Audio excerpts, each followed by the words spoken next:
لا شباب ما عليكم، مسيطر الامور تحت السيطره، ما تخاف. ولعت. اخيرا حطيت الاغراض وهون راح افطر بالمكان هذا، حسيت مناسب وعالي هيك في منظر كثير حلو.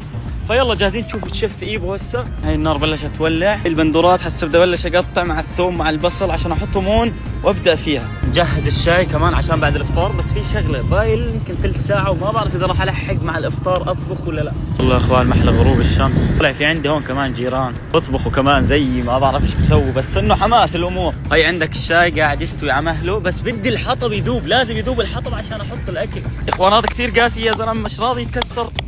بس هيو بلش زوجتي المستقبليه نيالك، والله العظيم بحسدك انا، مش عشاني انا بس يعني طلع الطبخ، ملك الطبخ. حط زيت زي هيك، يا سلام. لا شباب ما عليكم، مسيطر الامور تحت السيطره، ما تخاف. ولعت. شو صار؟ ايش في؟ بتحداكم بالتقطيع. طلعوا لي على التقطيع. والله اني ست بيت معدله يا زلمه. طب اخوان هاي الشكل بلش يصير ممتاز، بس نحط زيت الزيتون هيك، فلفل اسود كمان، شويه ملح. لسه الاكل ما استوى وأذن.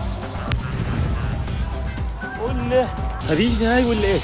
المهم الاكل لسه ما استوى يا زلمه. متحمس شباب صحيح عشان اجرب السوس هذا كمان اللي شريناه، بيحكوا له اني زاكي وكذا بس بتجربه هسه.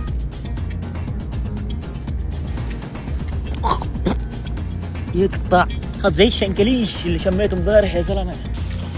خلصت الخيار شباب واستوت اخيرا. اذا بكان رحت اكلت سندويشة شاورما وخلص فكيتني، انا ليش لازم اسوي الشيف اللي بطبخ؟